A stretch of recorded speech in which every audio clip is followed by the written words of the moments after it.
অসমকাষ্ট YouTube চেনেলৰ অন্য এটা নতুন ভিডিঅ'ত আপোনালোক সকলোকে স্বাগতম জনাইছোঁ আৰু আজি হ'ল 19 এপ্ৰিল। আজিৰ দিনটোৰ কেইবাটাও গুৰুত্বপূৰ্ণ খবৰ আপোনালোকৰ লগত শ্বেয়াৰ কৰিবলৈ ওলাইছোঁ আৰু এনেকুৱা ধৰণৰ খবৰসমূহ নিতৌ চাবলৈ এই চেনেলটো ছাবস্ক্ৰাইব কৰি ভিডিঅ'টোত এটা লাইক কৰি দিবলৈ নাপাহৰিব। দিব বিচাৰিছোঁ আজিৰ দিনটোৰ একেবাৰে প্ৰথমটো খবৰ। সাৱধান বাংলাদেশী মিয়া, সীমান্তৰ কাইটিয়া তাৰত থাকিব কাৰেণ্টৰ কানেকশ্যন। সীমান্তৰ কাইটিয়া তাৰ পাৰ হৈ আহিব নোৱাৰিব বাংলাদেশী মিয়া। এটাও বাংলাদেশী অসম পশ্চিমবংগলৈ আহিব নোৱাৰিব। এই ঘোষণা ৰাজ্যৰ মুখ্যমন্ত্ৰী ডক্টৰ হিমন্ত বিশ্ব শৰ্মাৰ। ৰাজ্যৰ মুখ্যমন্ত্ৰী ডক্টৰ হিমন্ত বিশ্ব শৰ্মাই ঘোষণা কৰে যে এটাও বাংলাদেশী কাইটিয়া তাৰ পাৰ হৈ আহিব নোৱাৰিব, কাৰণ এতিয়াৰে পৰা কাইটিয়া তাৰত কাৰেণ্টৰ কানেকশ্যন দিয়া হ'ব। সীমান্তৰ কাইটিয়া তাৰত থাকিব কাৰেণ্টৰ কানেকশ্যন। ৰাজ্যৰ মুখ্যমন্ত্ৰী ডক্টৰ হিমন্ত বিশ্ব শৰ্মাই শেহতীয়াকৈ ঘোষণা কৰে যে কাৰেণ্টৰ এতিয়া কানেকশ্যন থাকিব কাইটিয়া তাৰৰ বেৰাত। বাংলাদেশী মিয়াক সতৰ্ক কৰি ঘোষণা হিমন্ত বিশ্ব শৰ্মাৰ। বাংলাদেশী মিয়াক লাথ মাৰি খেদি পঠাম বুলি তেওঁ ঘোষণা কৰিছে। কাইটিয়া তাৰত কাৰেণ্ট লগাই দিম বুলি তেওঁ ঘোষণা কৰিছে। কোনোবা আহিলেই সীমান্ততে শেষ হৈ যাব বুলি তেওঁ ঘোষণা কৰিছে। এটাও বাংলাদেশী অসম পশ্চিমবংগলৈ আহিব নোৱাৰিব বুলি ৰাজ্যৰ মুখ্যমন্ত্ৰী ডক্টৰ হিমন্ত বিশ্ব শৰ্মাৰ ডাঙৰ ঘোষণা কৰা দেখা গৈছে। বাংলাদেশী মিয়াক সতৰ্ক কৰি ঘোষণা হিমন্ত বিশ্ব শৰ্মা চৰকাৰৰ। ৰাজ্যৰ মুখ্যমন্ত্ৰী ডক্টৰ হিমন্ত বিশ্ব শৰ্মাই ঘোষণা কৰে যে এটাও বাংলাদেশী অসম পশ্চিমবংগলৈ আহিব নোৱাৰিব। পশ্চিমবংগৰ নিৰ্বাচনী প্ৰচাৰ চলাই থকাৰ সময়ত ৰাজ্যৰ মুখ্যমন্ত্ৰী ডক্টৰ হিমন্ত বিশ্ব শৰ্মাই এই ঘোষণা কৰা দেখা গৈছে। কোনোবা আহিলেই সীমান্ততে শেষ হৈ যাব বুলি তেওঁ ঘোষণা কৰিছে।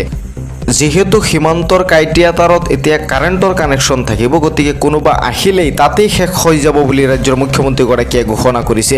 কাইটিয়া তাৰত কাৰেণ্টৰ কানেকশ্যন লগাই দিম বুলি ৰাজ্যৰ মুখ্যমন্ত্ৰী ডক্টৰ হিমন্ত বিশ্ব শৰ্মাই ঘোষণা কৰিছে। দিব বিচাৰিছোঁ আন এটা গুৰুত্বপূৰ্ণ খবৰ। সদনত মহিলাৰ সংৰক্ষণ বিধেয়ক খাৰিজৰ পাছতেই বিজেপিৰ প্ৰতিবাদ সাব্যস্ত হোৱা দেখা গৈছে। কংগ্ৰেছৰ পতাকা জ্বলাই প্ৰতিবাদ বিজেপিৰ। মহিলা সংৰক্ষণ বিধেয়ক গৃহীত নোহোৱাক লৈ বিজেপি নেত্ৰীৰ ক্ষোভ। বিৰোধীয়ে মহিলাৰ সন্মানৰ বিৰুদ্ধে যোৱাৰ অভিযোগ বিজেপিৰ। কংগ্ৰেছ ভাৰতীয় নাৰীৰ অধিকাৰৰ বিৰুদ্ধে যোৱাৰ অভিযোগ উত্থাপন কৰিছে। কংগ্ৰেছে ভাৰতীয় নাৰীৰ বিৰুদ্ধে যোৱাৰ অভিযোগ ইতিমধ্যে উত্থাপন হৈছে আৰু অভিযোগ উত্থাপন কৰি বিজেপি নেত্ৰীয়ে কংগ্ৰেছৰ পতাকা জ্বলাই প্ৰতিবাদ সাব্যস্ত কৰা দেখা গৈছে। আজি দেশজুৰি বিজেপিয়ে সাব্যস্ত কৰিছে প্ৰতিবাদ। 12 বছৰ অন্তত লোকসভাত মুখ থেকেচা বিজেপিৰ। সদনত মহিলাৰ সংৰক্ষণ বিধেয়ক খাৰিজৰ পাছতেই বিজেপিৰ প্ৰতিবাদ সাব্যস্ত কৰা দেখা গৈছে। কংগ্ৰেছৰ পতাকা জ্বলাই প্ৰতিবাদ বিজেপিৰ। সদনত মহিলাৰ সংৰক্ষণ বিধেয়ক খাৰিজৰ পাছতেই বিজেপিৰ প্ৰতিবাদ। কংগ্ৰেছৰ পতাকা জ্বলাই প্ৰতিবাদ সাব্যস্ত কৰে বিজেপি নেত্ৰীয়ে। মহিলা সংৰক্ষণ বিধেয়ক গৃহীত নোহোৱাক লৈ বিজেপি নেত্ৰীৰ ক্ষোভ প্ৰকাশ কৰা দেখা গৈছে। দিব বিচাৰিছোঁ আন এটা গুৰুত্বপূৰ্ণ খবৰ। হিমন্ত বিশ্ব শৰ্মাৰ বিৰুদ্ধে নিৰ্বাচন আয়োগত এজাহাৰ। TMCয়ে ল'লে একশ্যন। হিমন্ত বিশ্ব শৰ্মাৰ বিৰুদ্ধে নিৰ্বাচন আয়োগত TMCয়ে এজাহাৰ দিয়া দেখা গৈছে আৰু TMCয়ে ইতিমধ্যে হিমন্ত বিশ্ব শৰ্মাৰ বিৰুদ্ধে একশ্যন লোৱা দেখা গৈছে। পশ্চিমবংগত হিমন্ত বিশ্ব শৰ্মাৰ ধুমুহা। নিৰ্বাচনী আয়োগত হিমন্ত বিশ্ব শৰ্মাৰ বিৰুদ্ধে এজাহাৰ দাখিল কৰিছে। নিষিদ্ধ মাংসক লৈ মুখ্যমন্ত্ৰীয়ে কৰা মন্তব্যৰ পাছতে দাখিল কৰা হৈছে এজাহাৰ। সাম্প্ৰদায়িক ভাষণৰ পাছত দাখিল কৰা হ'ল এজাহাৰ। TMCয়ে নিষিদ্ধ মাংস খোৱা বুলি কৈছিল। TMCয়ে নিষিদ্ধ মাংস খোৱা বুলি কৈছিল মুখ্যমন্ত্ৰীগৰাকীয়ে। বিজেপি আহিলে মাছ মাংস নিষিদ্ধ হ'ব বুলি দাবী কৰিছিল মমতাই। পশ্চিমবংগত হিমন্ত বিশ্ব শৰ্মাৰ দুমুখা। নিৰ্বাচনী আয়োগত হিমন্ত বিশ্ব শৰ্মাৰ বিৰুদ্ধে এজাহাৰ দাখিল হোৱা দেখা গৈছে। নিষিদ্ধ মাংসক লৈ মুখ্যমন্ত্ৰীয়ে কৰা মন্তব্যৰ পাছতে এই এজাহাৰ দাখিল হোৱা দেখা গৈছে আৰু পশ্চিমবংগত TMCয়ে নিৰ্বাচন আয়োগত হিমন্ত বিশ্ব শৰ্মাৰ বিৰুদ্ধে এজাহাৰ দাখিল কৰিছে। দিব বিচাৰিছোঁ আন এটা গুৰুত্বপূৰ্ণ খবৰ। পথ দুৰ্ঘটনাত 2 উদীয়মান প্ৰতিভাৰ কৰুণ ঘটনা। নিমিষতে শেষ হ'ল সকলো।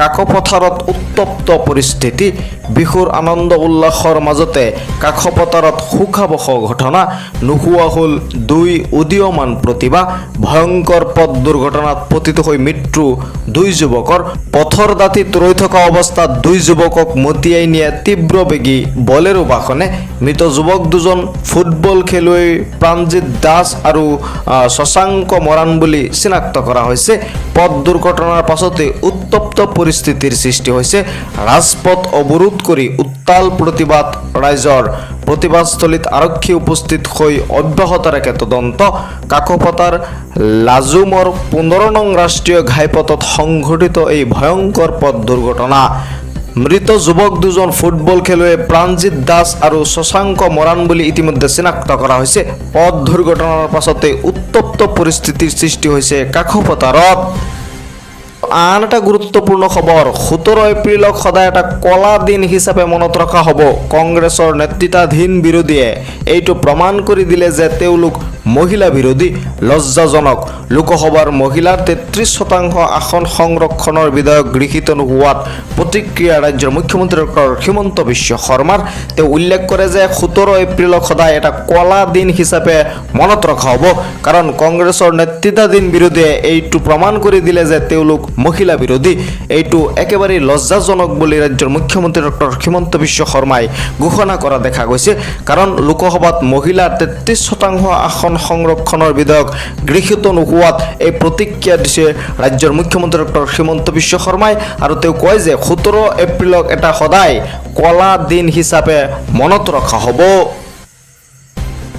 আন এটা গুৰুত্বপূৰ্ণ খবৰ ভাৰতীয় জাহাজক লক্ষ্য কৰি ইৰাণৰ গুলীচালনা হৰমুজত হাহাকাৰৰ সৃষ্টি হৈছে ভাৰতীয় জাহাজক লক্ষ্য কৰি ভয়ংকৰ কাণ্ড ইৰাণৰ হৰমুজত ভাৰতীয় পতাকা থকা জাহাজক লক্ষ্য কৰি গুলীচালনা কৰা হৈছে আতংকিত হৈ আধা বাটত পৰাই উভতিল ভাৰতমুখী তেল ভৰ্তি জাহাজ ইৰাণে হৰমুজ খোলাৰ পিছতো পাৰ হ'ব নোৱাৰিলে ভাৰতীয় জাহাজ 4খনকৈ খাৰুৱা তেল ভৰ্তি জাহাজ আহিব নোৱাৰিলে ভাৰতলৈ আমেৰিকাৰ বাবে হৰমুজত বিপদত পৰিল জাহাজ কেইখন ইৰাণে বাধা আঁতৰোৱাৰ বিপৰীতে এইবাৰ আমেৰিকাৰ অৱৰোধ মাৰ্কিন সেনাৰ বাধা পালেই হৰমুজ পুনৰ বন্দৰ ঘোষণা ইৰাণৰ এই অঘটনে ভাৰতত পুনৰ সংকট আনিব পাৰে ইন্ধনৰ ভাৰত অভিমুখে আগবাঢ়িছিল 4খনকৈ তেল ভৰ্তি জাহাজ চনমাৰ হেৰাল্ড দেশ গৰিমা দেশ বৈভৱ দেশ বিবুৰ নামৰ 4খন জাহাজ ভাৰত অভিমুখে আগবাঢ়িছিল ভাৰতীয় জাহাজক লক্ষ্য কৰি ভয়ংকৰ কাণ্ড সংঘটিত কৰিছে ইৰাণে হৰমুজত ভাৰতীয় পতাকা থকা জাহাজক লক্ষ্য কৰি গুলীচালনা আতংকিত হৈ আধা ৰাস্তাৰ পৰাই উভতিল ভাৰতমুখী তেল ভৰ্তি জাহাজ ভাৰতীয় জাহাজক লক্ষ্য কৰি ভয়ংকৰ কাণ্ড ইৰাণৰ হৰমুজত ভাৰতীয় পতাকা লক্ষ্য কৰি জাহাজক গুলীচালনা কৰা হৈছে হৰমুজত ভাৰতীয় পতাকা থকা জাহাজক লক্ষ্য কৰি ইৰাণে গুলীচালনা কৰিছে ভাৰতীয় জাহাজক লক্ষ্য কৰি ভয়ংকৰ কাণ্ড সংঘটিত কৰিছে ইৰাণে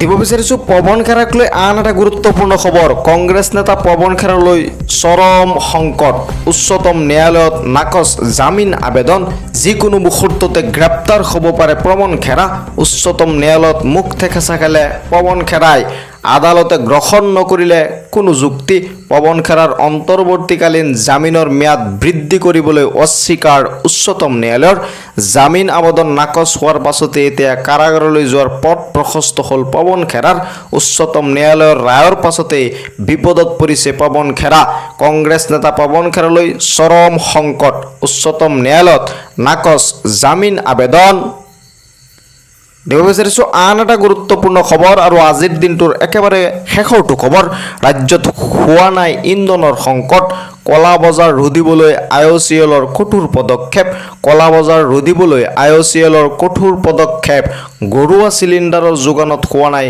কোনো অসুবিধা নিয়মীয়াভাৱে চলি আছে ৰাজ্যৰ 4টা শোধনাগাৰৰ পৰা ইন্ধনৰ উৎপাদন আৰু যোগান ইন্ধন যোগানৰ ক্ষেত্ৰত বৰ্তমান কোনো সমস্যা নাই অসমত বহিৰাজ্যলৈকেও নিয়মীয়াভাৱে পঠিওৱা হৈছে ইন্ধন ৰাজ্যৰ 9.3 মিলিয়ন গ্ৰাহকক IOCLে প্ৰদান কৰি আছে নিয়মীয়া ইন্ধন সেৱা 84% গ্ৰাহকে ব্যৱহাৰ কৰিছে ডিজিটেল পদ্ধতি চিলিণ্ডাৰৰ অনিয়মীয়া যোগান আৰু বেছি দামত বিক্ৰী কৰাৰ বিৰুদ্ধে চলিছে তীব্ৰ অভিযান। যোগানত অনিয়মীয়া কৰাৰ বাবে ৮৮টা ডিষ্ট্ৰিবিউটৰক চকচ জাননী জাৰি কৰা হৈছে। ইতিমধ্যে নিলম্বন কৰা হৈছে ৬টাকৈ ডিষ্ট্ৰিবিউটৰক। ইন্ধনৰ কলা বজাৰ ৰোধিবলৈ ৰাজ্যজুৰি ৩১৯টা বিশেষ অনুসন্ধান সম্পন্ন কৰা হৈছে। অধিক দামত চিলিণ্ডাৰ বিক্ৰী কৰাৰ অভিযোগত আৰক্ষীৰ জালত ৩ অভিযুক্ত। কলা বজাৰ ৰোধিবলৈ IOCLৰ কঠোৰ পদক্ষেপ। আজিৰ এই দিনটোৰ গুৰুত্বপূৰ্ণ খবৰখিনি আপোনালোকে শ্বেয়াৰ কৰি দিব যাতে সকলোৱে চাব পাৰে। লগতে মোৰ এই চেনেলটো এতিয়াই ছাবস্ক্ৰাইব কৰি ভিডিঅ'টোত এটা লাইক কৰিবলৈ নাপাহৰিব। চাই থাকিব আপোনালোকৰ আপোন চেনেল অসম কাষ্ট।